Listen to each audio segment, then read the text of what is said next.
Hello दोस्तों, स्वागत है आप सभी का आज के एक नए एपिसोड में। क्या आपको पता है हम कॉन्स्टेंटली स्पेस में ऐसी स्ट्रेंज चीज़ों को आइडेंटिफाई कर रहे हैं जिनके बारे में किसी के पास ज़्यादा इन्फॉर्मेशन नहीं है। ऐसी चीज़ों में स्पेसक्राफ्ट और अदर स्पेस एनोमलीज इंक्लूडेड हैं। अभी तक इन सभी चीज़ों की इन्फॉर्मेशन हम ह्यूमंस को सैटेलाइट इमेज या फिर स्पेस मिशन के वीडियो से ऑब्टेन हुई है। इस तरह का ऑफिशियल रिकॉर्ड जिसे अपोलो 10 द्वारा कैमरे में कैप्चर किया गया था। वीडियो क्लिप में एक स्ट्रेंज ऑर्बिट फ्लाइट को फास्ट स्पीड से मैन्यूवर करता देखा जा सकता है।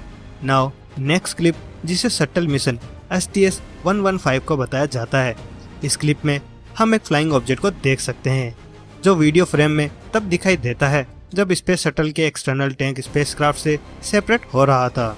ये नेक्स्ट क्लिप अपोलो 16 की है एंड इस क्लिप में हम चांद की सरफेस के ऊपर उड़ रहे यूएफओ को क्लियरली देख सकते हैं। वीडियो क्लिप में दिखाई दे रहे यूएफओ की फोटो को 1972 अपोलो 16 में मौजूद एस्ट्रोनॉट द्वारा क्लिक किया गया था जब वो चांद की सरफेस से वापस पृथ्वी पर आ रहे थे।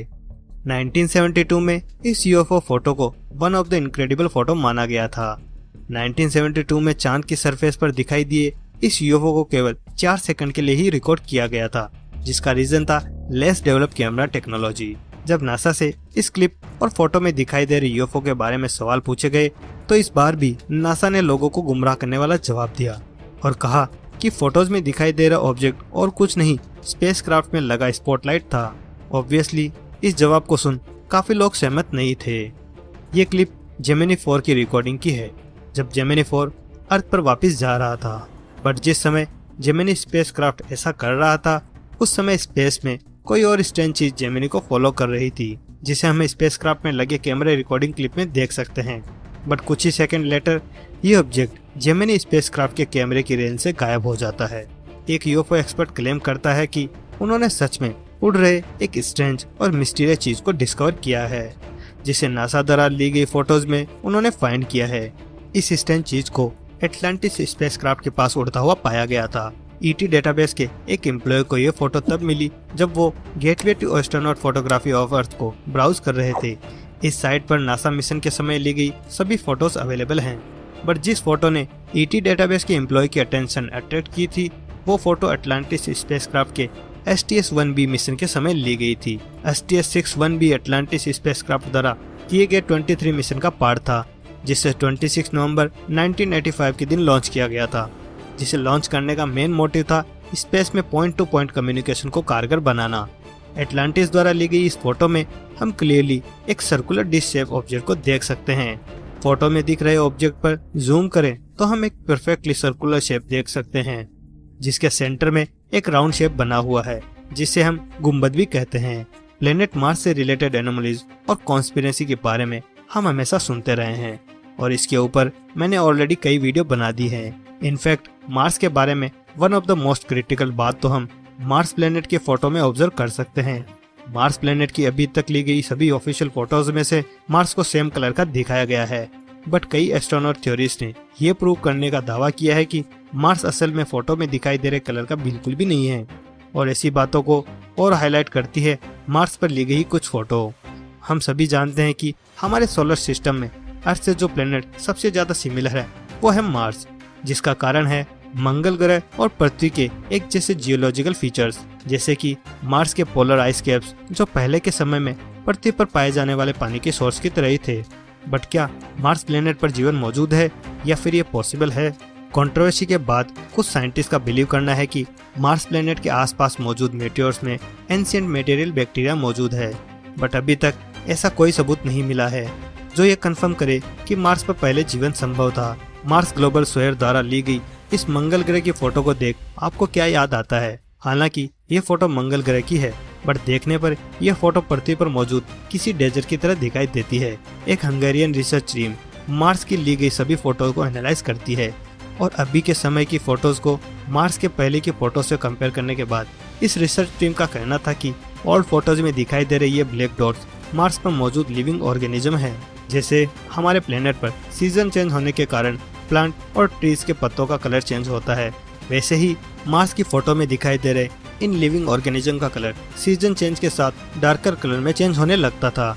And again same as Earth Mars पर भी ये प्रोसेस एवरी ईयर रिपीट होता था। अपनी रिसर्च के अकॉर्डिंग हंगेरियन साइंटिस्ट ये कंक्लूड करते हैं कि मार्स पर जरूर किसी तरह की प्लांट लाइफ मौजूद है। फोटोज में दिखाई दे रही एक और चीज जिसने अनेकों कंट्रोवर्सी को जन्म दिया, जिसे आप भी अभी अपनी स्क्रीन पर देख रहे हैं। कहा जाता है कि फोटोज में दिखाई दे रही ये चीज मार्स पर मौजूद ट्री को शो करती है। 2001 में लिखी गई बुक ए स्पेस डॉक्यूमेंट्री के राइटर कहते हैं कि मार्स की फोटोज में दिखाई देने वाले ये ट्रीज हमारे प्लेनेट पर मौजूद बरगद के पेड़ के जैसे दिखाई देते हैं। वो ये भी कहते हैं कि मार्स पर मौजूद ये ट्रीज सीजन से होने वाले चेंज को फॉलो करते हैं और डिफरेंट प्रोसेस का सामना करते हैं, जिस तरह पृथ्वी पर मौजूद वेजिटेरियन ग्रो करती है। एंड इस बार भी जब नासा से फोटोज में दिखाई दे रही मार्स प्लेनेट की वेजिटेशन के बारे में पूछा गया तो नासा का कहना था कि फोटोज में दिखाई दे रही चीजें मार्स पर होने वाली फ्रीजिंग और फ्रोस्टिंग है, या फिर मार्स की सरफेस पर होने वाली बिजायर जियोलॉजी। हालांकि ये बातें केवल थ्योरीज की है। हाउएवर, नासा स्पेस से जुड़े क्वेश्चन और आंसर के बारे में हम सभी से ज्यादा जानता है, जिसके करेक्ट होने के चांसेस कुछ हंगेरियन रिसर्च टीम के मेंबर की थ्योरी से ज्यादा है। और यदि कोई ऐसे सवालों का जवाब सच में जानना चाहता है जैसे कि नासा, तो नासा को मार्स पर मौजूद रोवर को उन जगहों पर भेजना होगा जिस जगह की फोटोज में ये वेजिटेशन पाई गई है। बट नासा ऐसा करने की बात पर बिल्कुल भी एग्री नहीं करता, इसलिए इस सवाल का जवाब केवल थ्योरीज तक ही सीमित रह गया है। मार्स की one of the most fascinating photos में से एक फोटो अभी आप अपनी स्क्रीन पर देख रहे हैं, जिसमें हम ट्यूब्स या फिर टनल जैसे दिखाई देने वाले स्ट्रक्चर को देख रहे हैं। देखने से ये चीज ग्लास वॉर्म जैसी लगती है। हालांकि फोटोज में दिखाई दे रही चीज ग्लास वॉर्म की तरह ट्रांसपेरेंट नहीं है। फोटोज में दिखाई दे रहे इन स्ट्रक्चर पर नासा का कहना है कि ये स्ट्रक्चर नेचुरल है और ये चीज सैंड ड्यून से काफी मिलती जुलती है। इंटरनेट पर मौजूद एक आर्टिकल जिसका टाइटल है is this an artificial construction on Mars, इसमें ग्लास वॉर्म जैसी इन चीजों को मार्स पर मौजूद रियल के ड्यून्स टेरेन से कंपेयर किया गया है। आपको क्या लगता है, क्या ये दोनों फोटोज किसी भी तरह से एक जैसी दिखाई देती हैं? मार्स पर मौजूद रियल ड्यून्स देखने पर सच में सैंड ड्यून जैसे ही दिखाई देते हैं, वहीं ये structure simply same to same तो बिल्कुल भी नहीं दिखाई देते।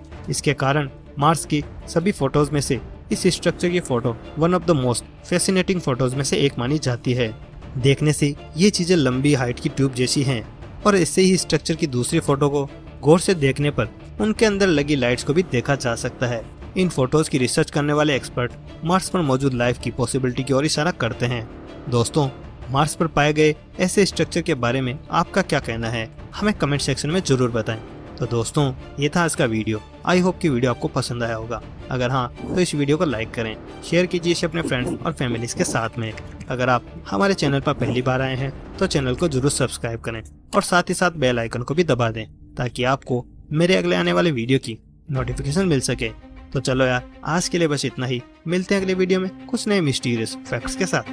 तब तक के लिए बाय।